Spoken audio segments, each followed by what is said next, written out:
Our partnership with Metalworking Group started about 4 years ago. That's when this new division of our company really started to take off.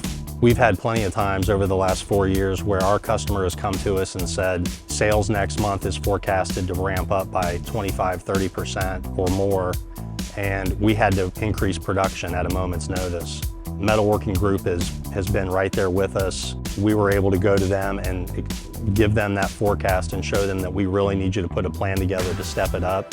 And I would say that's happened at least 6 or 7 times in the last 4 years, and they've come through every single time. We thankfully had the foresight to see that that growth was going to continue, and we wanted to be able to show our customer that we were partnering with the right people. We needed partners that could hit their dates, hit their commitments. At Metalworking Group, pretty much doing everything in-house. So I know that our products are getting cut, bent, welded, powder coated, assembled, all on site. They're not relying on a bunch of outside partners to bring value to my equipment.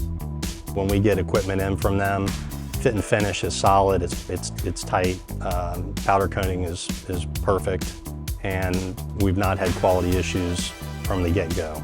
I would tell somebody considering working with Metalworking Group to utilize all their resources. There are plenty of times that we need things done at a moment's notice. We can run something out to them and they can have it back to us very quickly. We're working on some new projects right now, some new designs, and being able to collaborate with their engineering team, either at their facility or ours, is a huge benefit.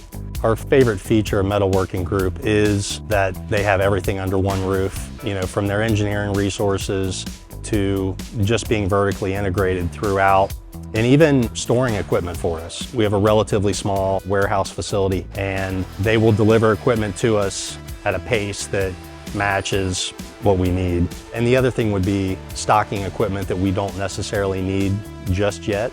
So it could be holding on to things for a week, a month, and they're fantastic about that. They're a great resource to lean on. Got a lot of engineering horsepower, a lot of just manufacturing know-how.